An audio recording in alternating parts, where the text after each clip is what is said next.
96.9. Est-ce qu'on peut trop manger de bonbons? Je présume que oui, là, mais qu'est-ce qui arrive si un enfant ou un adulte en mange trop? Oui, alors on peut trop manger de bonbons, ça c'est certain, mais comme on peut trop manger de tout, je vais vous donner tout de suite une contre-information aux auditeurs sur cette radio. Si vous buvez 5 ou 6 litres d'eau, si vous calez 5 ou 6 litres d'eau claire comme ça d'un coup, vous avez une très très grande chance de mourir.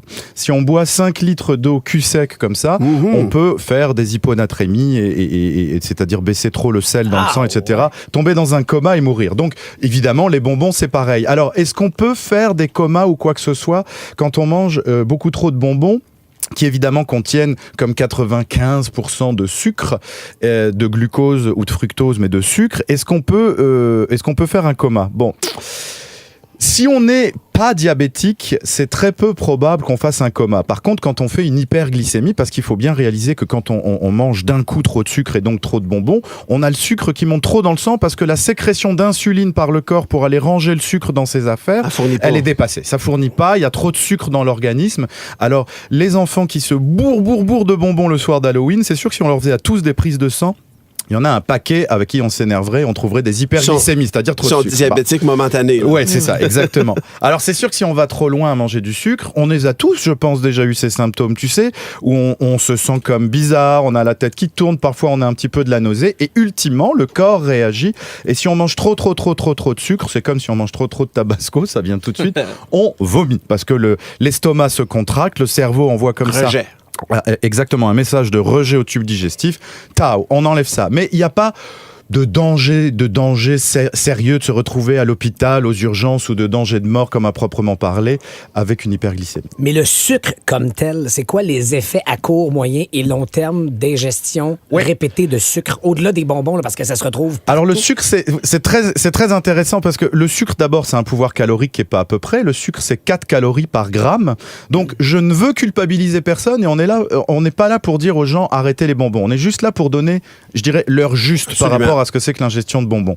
Faut quand même voir qu'un petit paquet de bonbons, c'est 100 grammes. 100 grammes de sucre quasiment pur comme c'est les bonbons, ça représente 500 calories, les amis. 500 calories. Alors, je vais vous faire un petit quiz du top des bonbons les plus caloriques, par exemple. Est-ce que vous sauriez me dire quel est, à votre avis, le bonbon qui est la plus belle bombe calorique? Les Rockets. Ah, les Rockets, je connais pas ceux-là.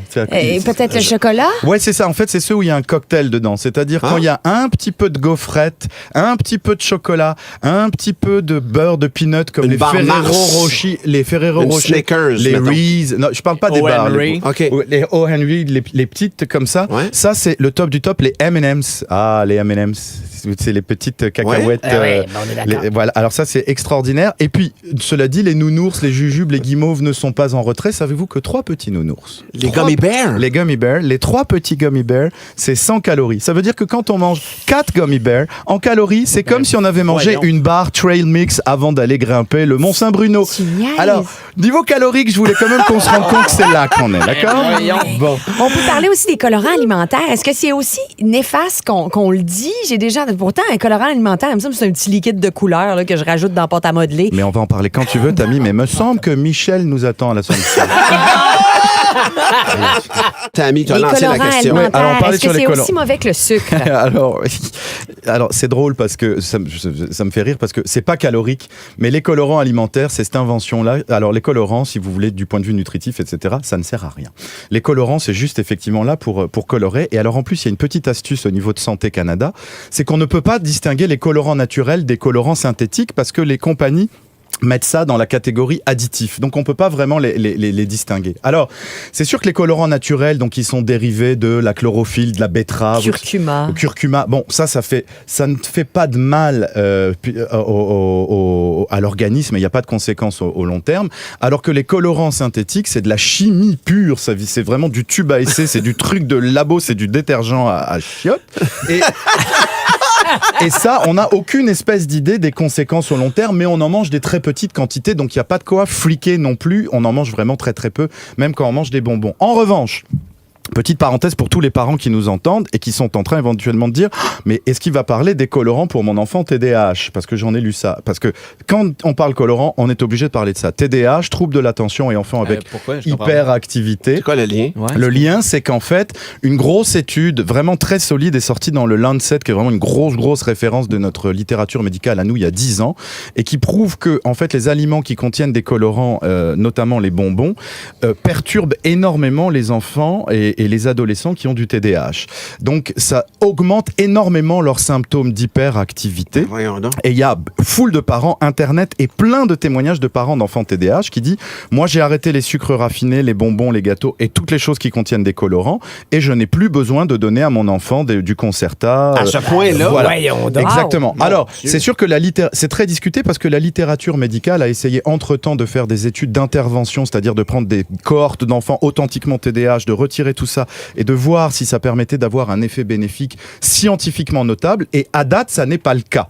Donc je voulais juste dire à tous nos auditeurs qui sont concernés par ça qu'il y a une grosse discussion autour des colorants, mais moi je m'abstiendrai, c'est mon petit conseil de docteur, parce que sur les colorants, il y a un doute, ça ne sert à rien, et Santé Canada ne sait pas comment contrôler ça. Donc ça fait quand même 3 arguments pour quand même regarder Ne pas en manger. ne pas en manger. Y a-t-il une couleur qu'il faut que j'arrête en particulier? Ben, j'irai sur le bleu parce que quand on te confond avec un schtroumpf, c'est que ça commence à aller mal. Mais j'ai envie de te ramener parce que tu m'as parlé beaucoup des calories, mais tu m'as pas parlé des effets. Donc, Des effets. dont je te Alors, parlais pour le sucre. les effets si du je reviens au sucre à court terme, on en parlait. Alors ça, c'est intéressant parce qu'à court terme, tous les parents savent que le sucre étant l'aliment ultime du cerveau et du tissu cérébral, en fait, on est immédiatement excité, crinqué. Donc, on a pendant quelques minutes un boost d'énergie. On est très excité. Par contre, au long cours, les effets du sucre, c'est moins drôle.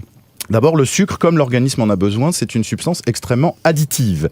On peut avoir tout à fait une dépendance au sucre, et notamment aux bonbons et à tout ça. Donc, manger des bonbons pendant Halloween et la semaine ou les 2 semaines qui suivent, admettons, c'est correct, mais je m'adresse quand même aux auditeurs qui ont dans leur entourage ou eux-mêmes des gens qui mangent des bonbons comme à tous les jours ou très régulièrement.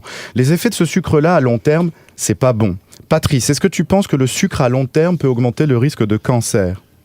J'aurais répondu non, mais on dirait que tu me poses la question. Malheureusement, oui, parce que tous ces bonbons-là contiennent des sucres raffinés, augmentent énormément la sécrétion d'insuline, et donc manger ça pendant des années de manière chronique peut tout à fait donner le cancer du côlon, le cancer du pancréas. Tammy, est-ce que tu penses que le sucre à long terme peut donner du diabète ? Ah oui, j'y crois. Oui, ça peut C'est donner vrai. du diabète, ça peut donner de l'obésité.